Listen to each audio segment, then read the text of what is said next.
교회에서 뻥집사는 가장 신실한 크리스천으로 통합니다. 새벽부터 시작하는 하루를 그는 어느 누구보다도 바쁘게 보내지요.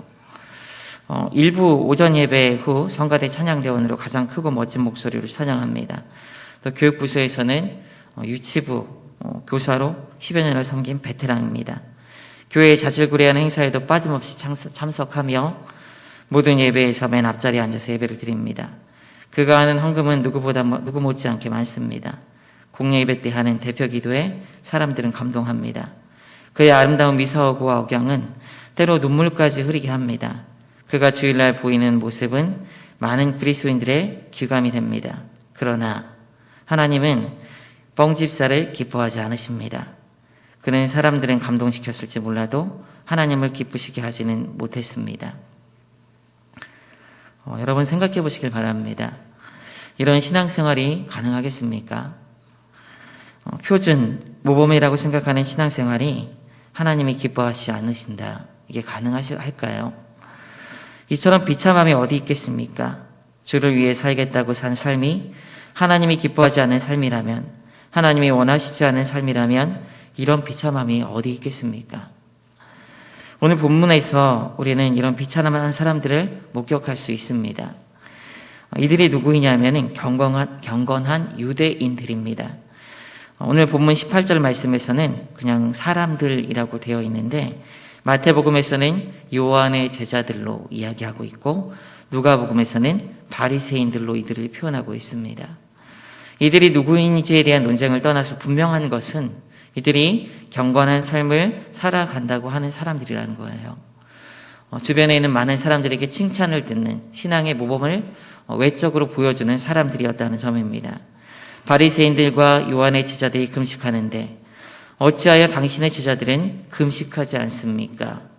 라는 질문으로 우리들은 경건하게 사는데 왜 당신들은 경건하게 살지 않습니까? 라고 묻고 있는 것이죠. 이 사람들에게는 예수님의 말과 행동이 그리 반갑지가 않았습니다. 왜냐하면 자신들이 세워놓은 율법을 예수님은 철저히 무시하는 듯 보이기 때문이죠. 중풍병자를 고치실 때 내 죄사함을 받았느니라 라고 말을 하는가 하면 죄인과 세리들과 함께 식탁에 규제를 하고 안식일에 밀밭 사이를 지날 때 곡식을 훑어서 먹고 안식일에 손 마른 자를 고치시는 이 예수님의 모습, 마치 하나님처럼 말하고 안식일을 무시하는 듯한 예수님의 이런 말과 행동에 이들 마음 가운데 있는 반감들이 점점 커져갑니다. 노골적으로 되어가는 것을 우리는 앞선 본문에서 찾아볼 수가 있어요. 한번 성경을 펴시면 한번 보시길 바랍니다. 2장 6절부터 7절까지 보면은 중풍병자를 고치실 때 신성 모독이로다 마음으로 이렇게 생각을 하죠. 또 2장 16절에서는 제자들에게 예수님에 대해서 제자들에게 얘기하는 거예요. 예수님에 대해서 어찌하여 세리와 죄인들과 함께 먹는가라고 직접 물어봅니다. 이제 오늘 본문에서는 예수님께 물어봅니다. 우리는 금식하는데 어찌하여 당신의 제자들은 금식하지 않습니까? 24절에서는 안식일에 하지 못할 일을 하는가 하면서 노골적으로 비판을 하죠. 그리고 오늘 본문 이후에 3장 2절 6절에서 보게 되면은 고발하려 하여 주시하니라. 그것이 어떻게 하여 예수를 죽일까 의논하니라 라는 방향으로 나아가게 돼요. 점점 그 반감이 강해지고 후에는 예수님에 대한 살인 공모까지 이어지는 것을 볼 수가 있습니다. 우리는 이 사람들에 대해서 쉽게 비난합니다. 바리새인들, 당시의 경건한 유대인들, 그 사람들 신앙생활 잘 못했어.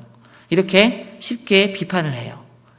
많이 교육받았고 또 교육받았기 때문에 이들이 잘못된 신앙의 모습을 가지고 있다라고 생각을 해요. 그런 인식을 가지고 보기 때문에 이 사람들처럼 신앙생활을 하면 안 돼라는 인식은 가지고 있습니다.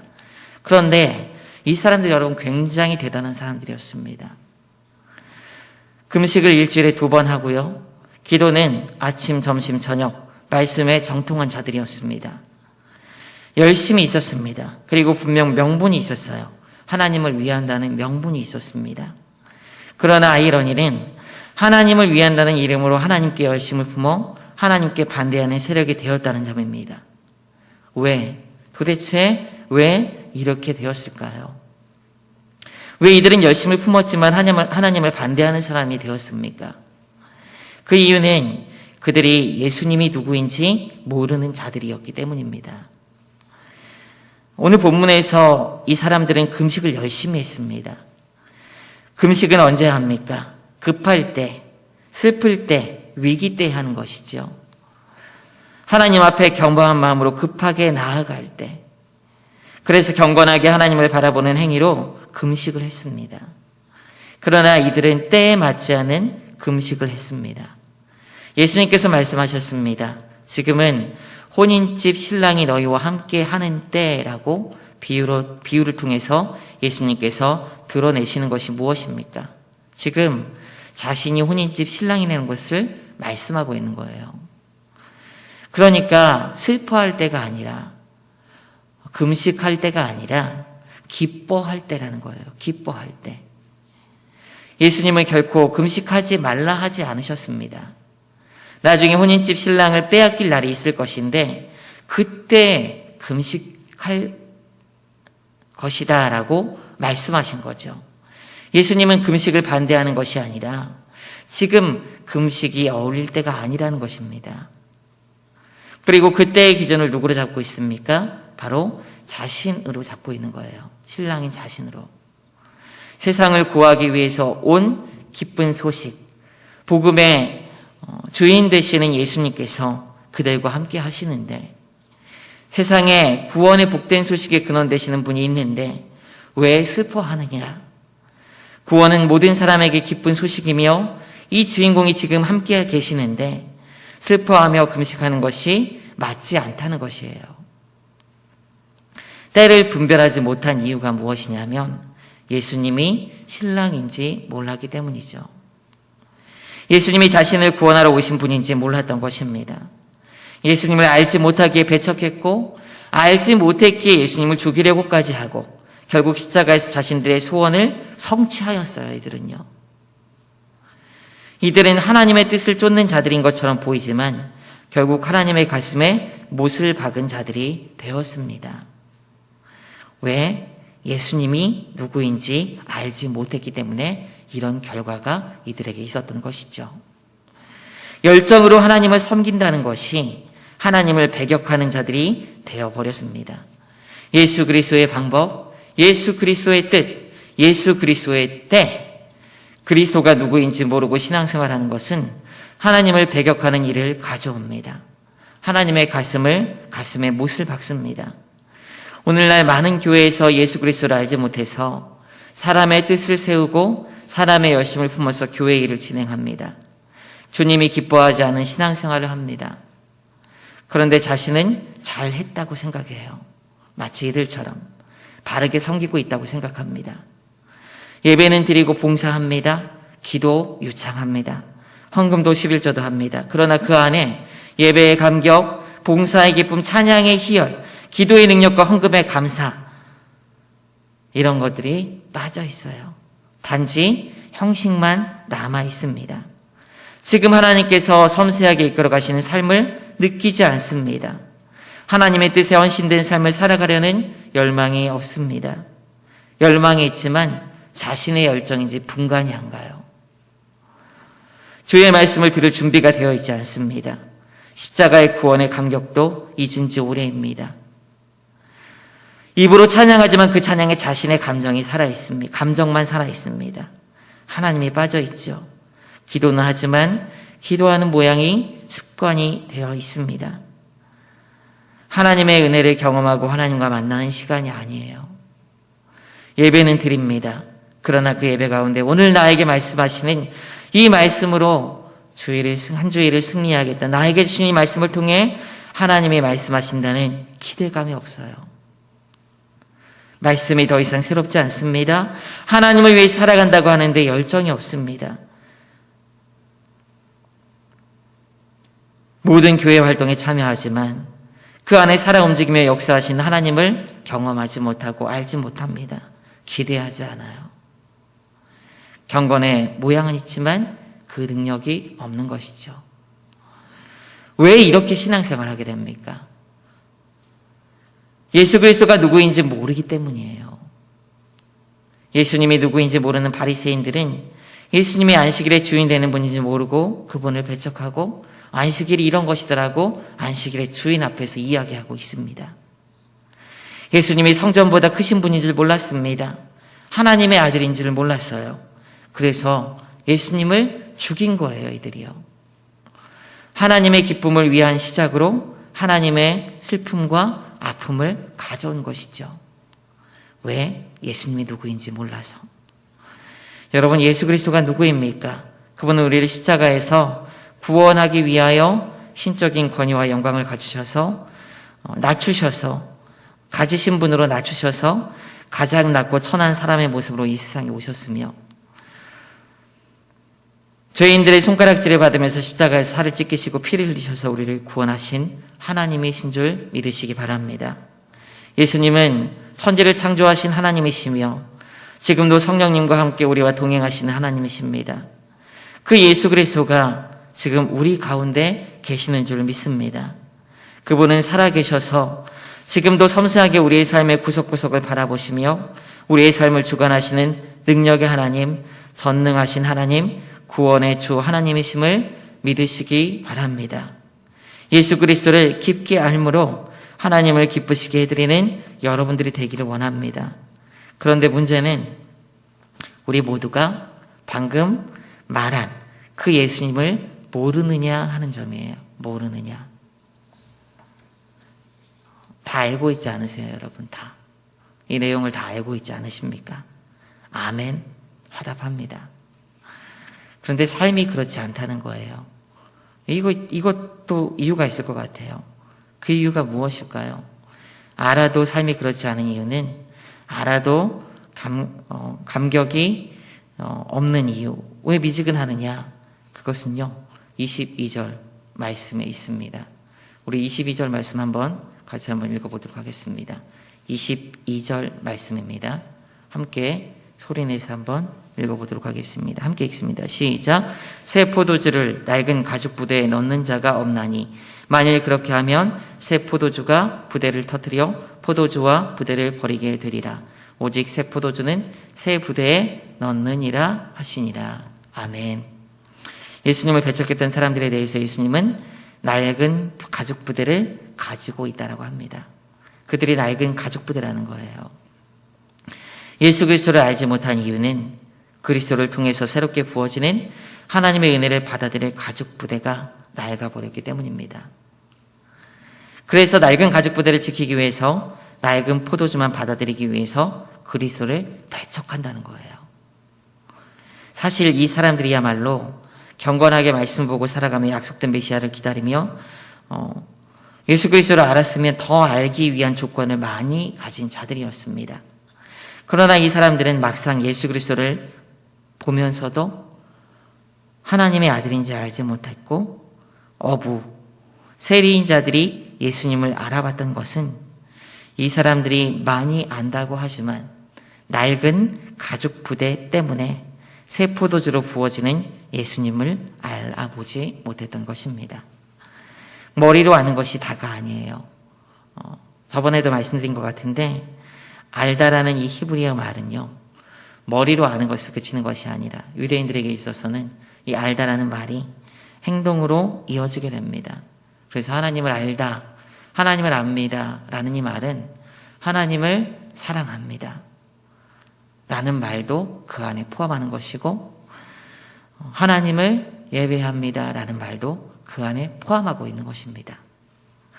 예수 그리스도가 누구인지 알지 못하는 사람, 지금 우리 가운데 없습니다.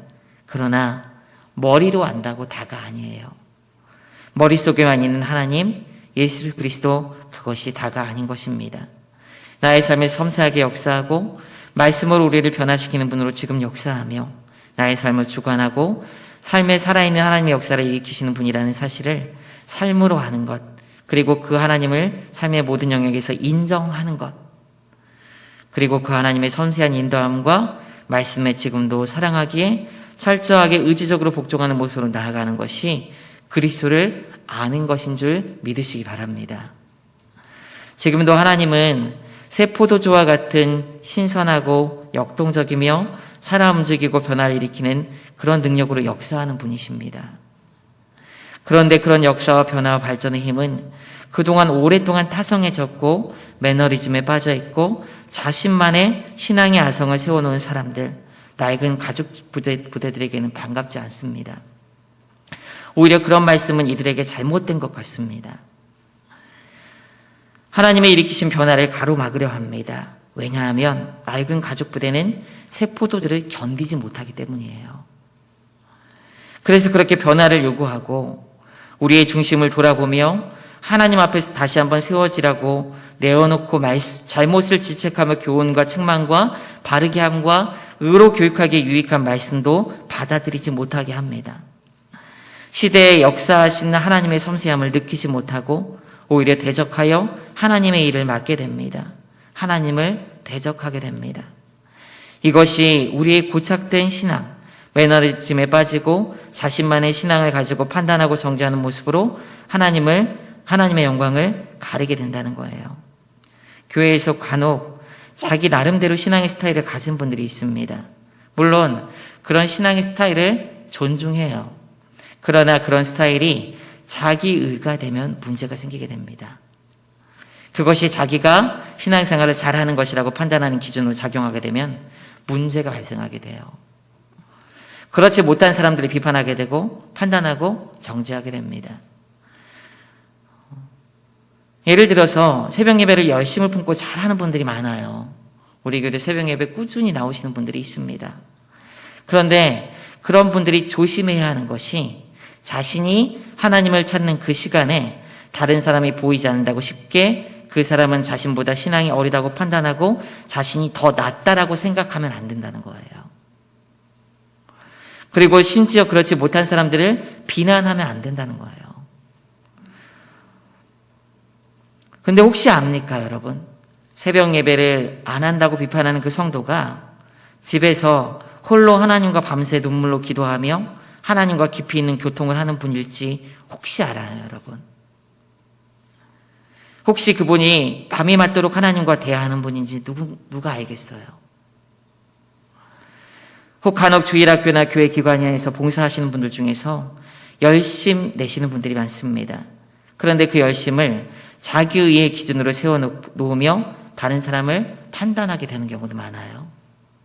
그리고 자신이 하는 열심만큼 다른 사람이 보이지 않으면 쉽게 왜 이렇게 못하냐고 마음속으로 생각하고 표현하고 말하고 상처 주기도 합니다. 자기는 시간을 내서 매일 나와서 수고하는데 왜 너희들은 하지 않느냐 비난하는 것. 그런데 혹시 압니까, 여러분? 그 사람이 드리는 시간과 헌신들이 마치 가난한 과부가 없는 중에 쪼개서 하나님께 드리는 두 랩돈 같은 헌신과 시간인 줄 어찌 알겠습니까? 자기 의에 빠지게 되면 주님이 기뻐하는 일을 주님이 기뻐하지 않는 것으로 해석할 수 있습니다. 열심히 신앙생활하려고 하는 사람을 실족하게 할 수 있습니다. 묵은 가죽 부대는 이런 거예요, 주님. 주님이 누군지, 주님의 뜻이 어떤 것인지 분별하지 못하게 하는 것이에요.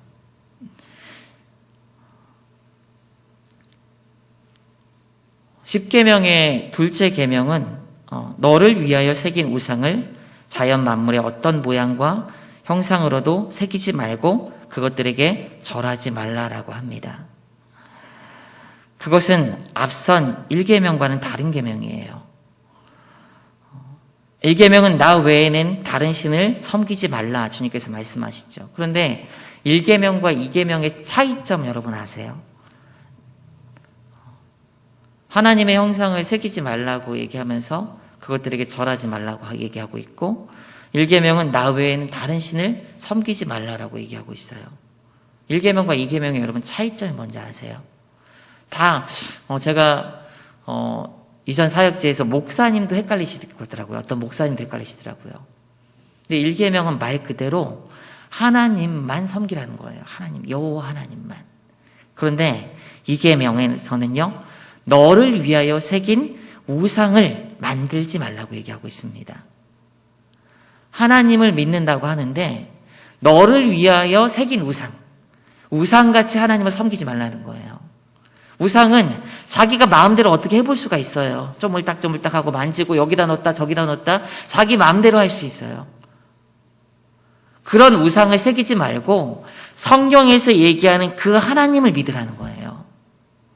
성경에서 얘기하는 그 방법으로 하나님을 믿으라는 거예요. 너의 우상 같은 하나님을 믿지 말고 네 마음대로 하나님 믿지 말고 말씀대로 하나님 믿고 따라가라는 것이 바로 이 계명입니다.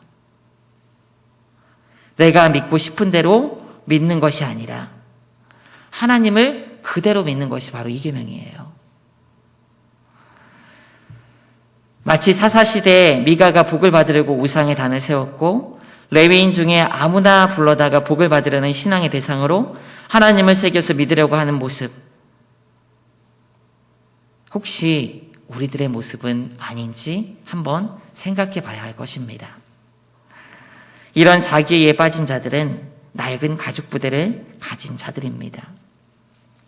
말씀을 좀 묵상하는데 주일 말씀 준비하는데 교회에 대해서 한번 생각해 보게 됩니다.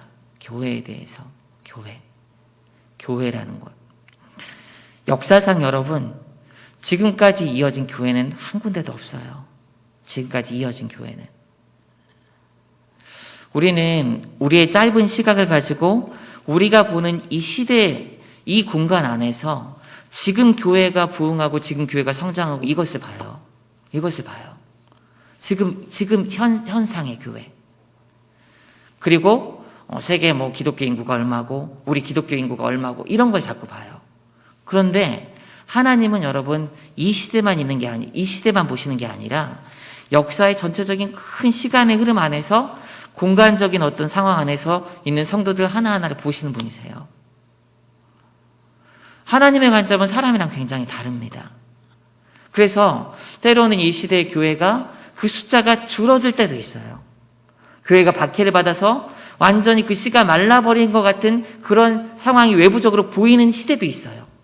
그러나 그 시대에도 하나님께서는 한 사람 한 사람들을 세우셔서 하나님의 일들을 이루어 가시는 분이 우리 하나님이십니다. 저는 참 많은 것을 생각하게 돼요, 요즘에. 뭐냐면은 이 교회라는 것에 대해서 생각을 하게 될 때 이 교회가 초대교회부터 지금까지 하나님께서 세웠다는 모든 교회들 하나님께서 다 세우셨어요. 근데 이 교회들이 지금까지 이어진 교회는 지역 교회들은 하나도 없다는 점이에요. 다 세대를 조금씩 거듭하면서 다 무너지고 흩어지고 다른 교회들이 세워집니다. 그 이유가 무엇일까라는 생각을 하게 되는데 결국 구원을 이루시고 하나님의 교회를 세워가시는 분은 사람이 아니라 하나님이라는 생각을 하게 돼요. 사람은 쉽게 변하고 넘어지고 무너지고 좌절하게 되고 자기 의에 따라 자기 것을 세워가는 것이 사람입니다. 사람에게는 소망이 없는 것 같아요. 아무리 봐도. 오직 하나님께서 우리를 이끄시고 지금 이 시대에 우리를 끌어가시는 분이라는 생각을 하게 돼요.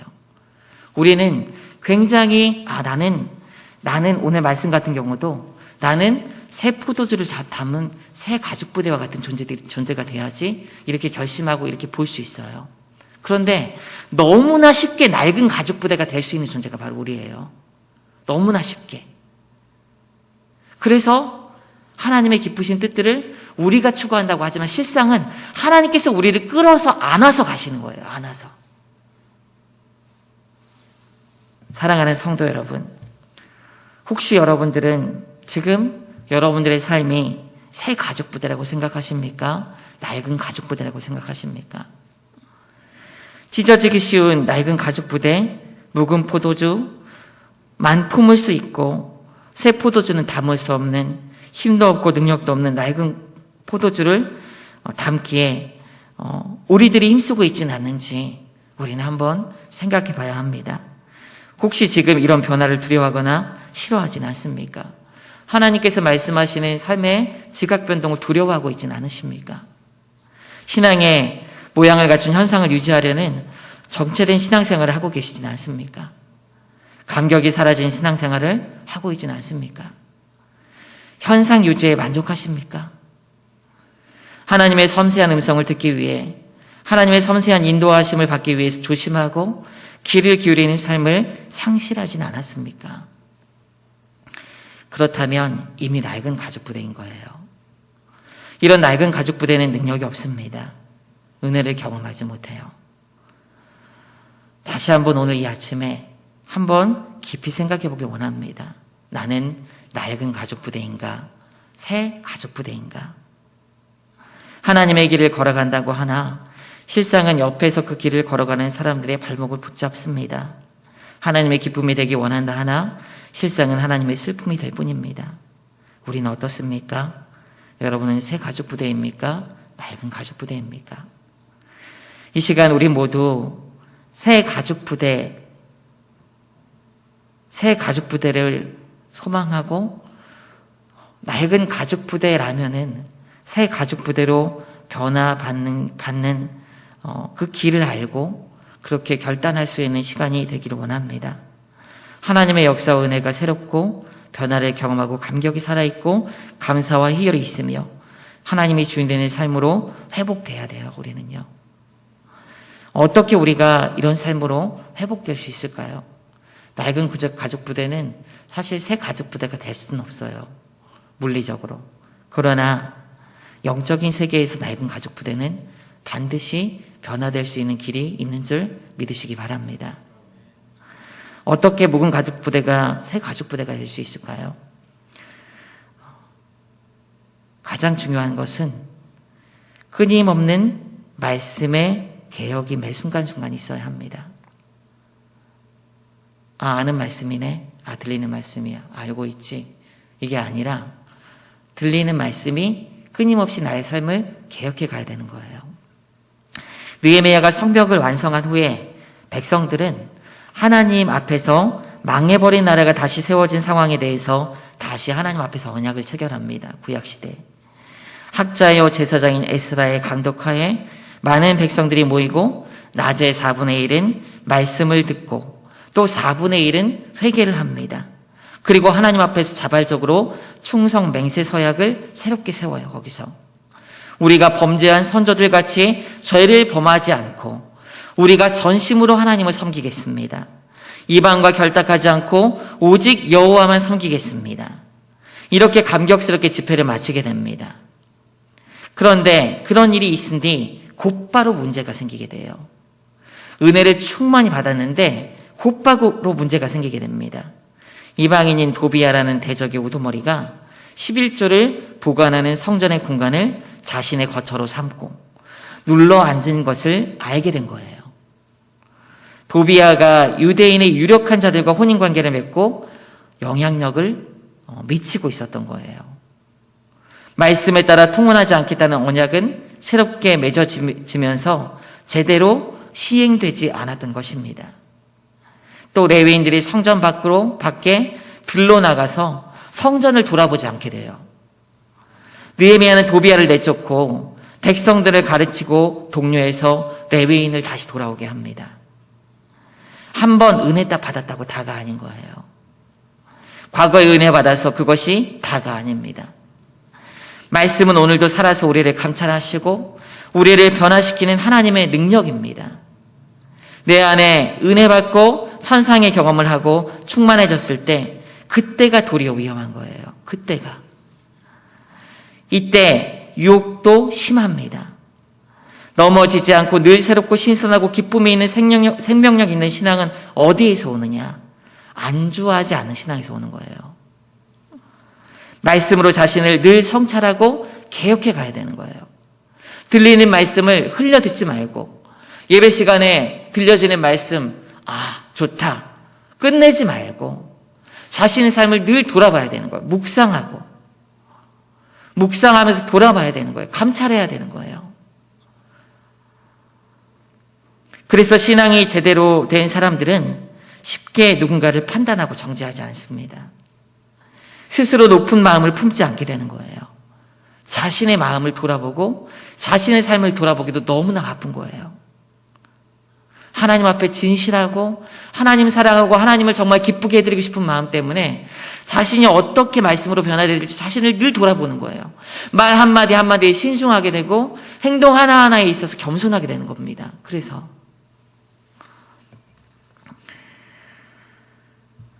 늘 말씀으로 여러분 내면의 깊은 곳을 돌아볼 수 있어야 돼요.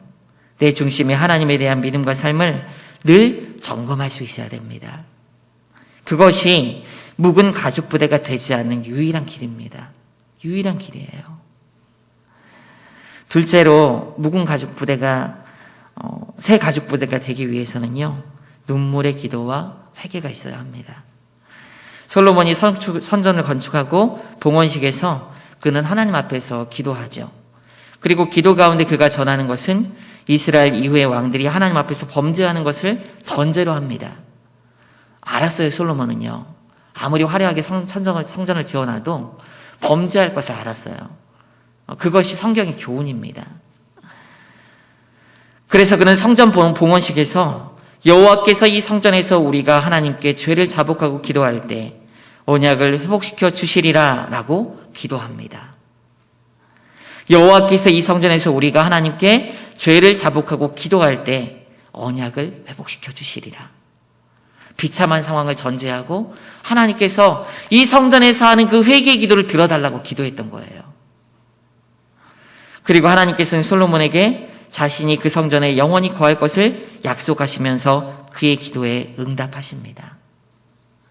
회개는 무너진 신앙의 기초를 다시 세운 데 있어서 꼭 필요한 것입니다. 아니, 신앙인들의 삶에 있어서 늘 있어야 하는 거예요. 늘. 묵은 가죽 부대는 더 이상 회복할 수가 없습니다. 그러나 하나님께서는 하실 수 있는 줄 믿으시기 바랍니다. 그 시작은 어디에 있습니까? 회개에 있는 거예요. 말씀이 들려지고 그 말씀에 따라 하나님 앞에 회개하는 것. 사사기에 보면 미스바에서 사무엘은 백성들을 불러 모아서 회개 기도를 하죠. 백성들을 위해서 그는 기도합니다. 회개하면서 기도합니다. 그런데 그 기도 후에 어떤 일이 벌어집니까? 블레셋이 이스라엘 백성들이 모였다는 소식을 듣고 전쟁을 일으켜서 싹 한꺼번에 정리하기 위해서 쳐들어온 거예요. 그리고 이스라엘은 그 전쟁에서 블레셋이 쳐들어왔는데 도리어 승리하게 됩니다.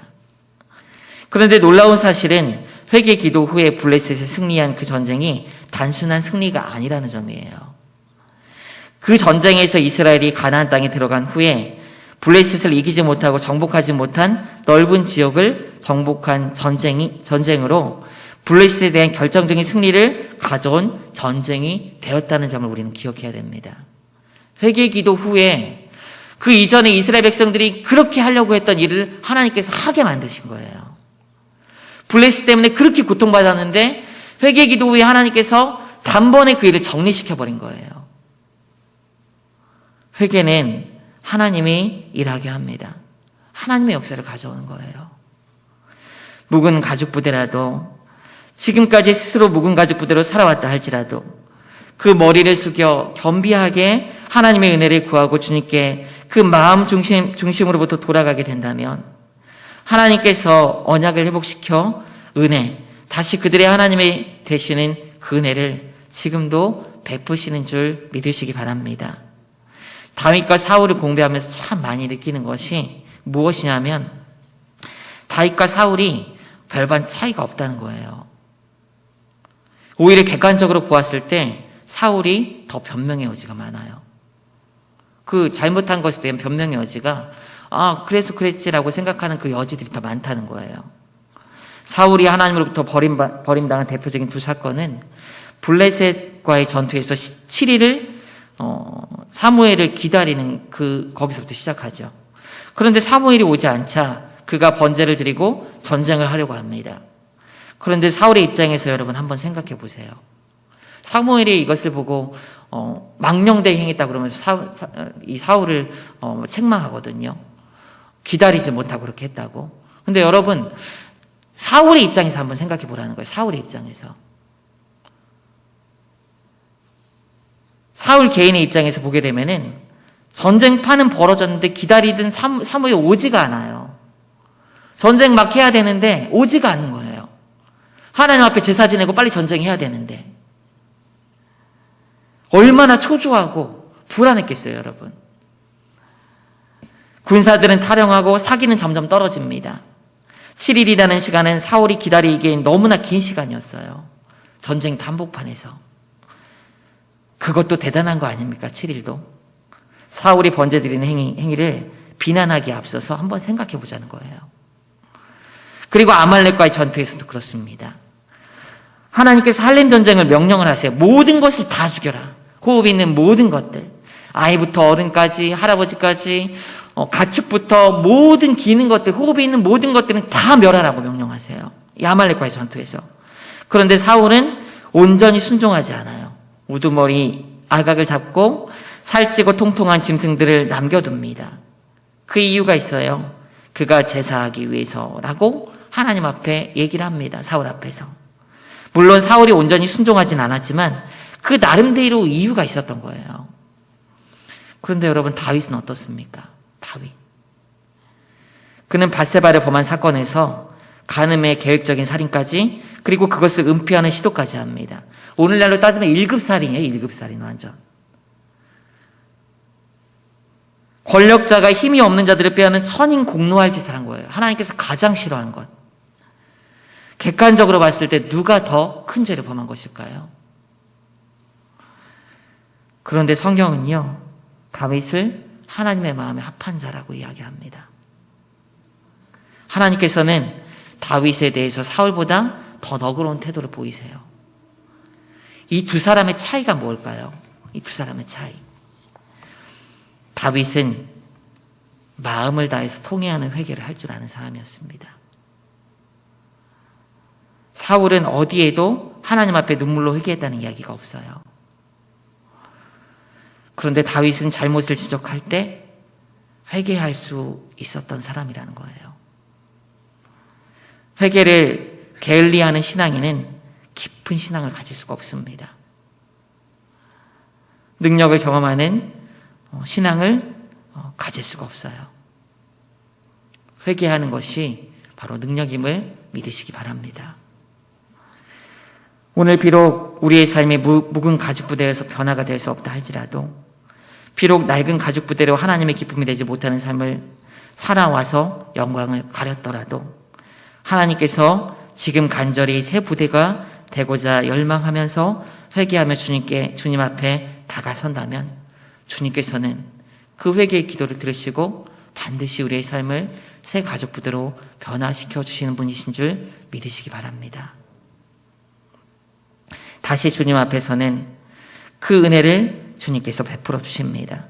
회복시켜 주시는 그 은혜를 부어 주시는 줄 믿습니다. 여러분, 언제 회개하셨습니까? 언제 회개하셨어요? 하나님 앞에. 내 삶을 돌아볼 때 하나님이 기뻐하시지 않은 말과 행동, 그 마음, 여러분, 그 작은 것 하나하나, 미세한 것 하나하나 언제 하나님 앞에 가져가셔서 회개하셨습니까? 주님 앞에서 이 회개의 삶을 통하여, 회개하는 이 삶이, 그래서 제가 저번에도 얘기했지만, 그래서 칼빈은 이 회개하는 삶을 성화라고 얘기했어요. 성화라고 얘기했어요. 모든 사람들이 구원의 길을 걸어가야 되는 모든 사람들이 하나님처럼 닮아가기 위해서 반드시 걸어가야 되는 그 길, 그것이 성화인데 이것을 회개의 삶이라고 칼빈은 얘기했던 거예요. 사랑하는 여러분, 주의 말씀으로 주님 앞에 자기 안에 있는 하나님이 기뻐하지 않는 그 모든 요소들 하나하나에 대해서 철저하게 회개하고, 주님 앞에 회개할 게 떠오르지 않는다면은 하나님, 잘못된 것이 무엇인지 기억나고 생각나게 해달라고 기도하시면서 하나님 앞에 믿음으로 설 수 있는 여러분 되시기를 부탁드립니다. 믿음은 다른 게 아닙니다. 내가 그동안 쌓아왔던 신앙생활의 스펙들, 내가 몇 년 신앙생활했고 교회에 뭐 했고, 이게 믿음이 아니에요. 지금 하나님 앞에 이 말씀을 듣고 어린아이와 같이 꿇어 엎드리고 나아갈 수 있는가, 이것이 믿음인 거예요. 사랑하는 여러분, 하나님 앞에 회개의 삶을 통하여 하나님이 기뻐하는 새 가족부대의 모습으로 회복되는 은혜가 여러분들의 삶에 있기를 주님의 이름으로 축원드립니다.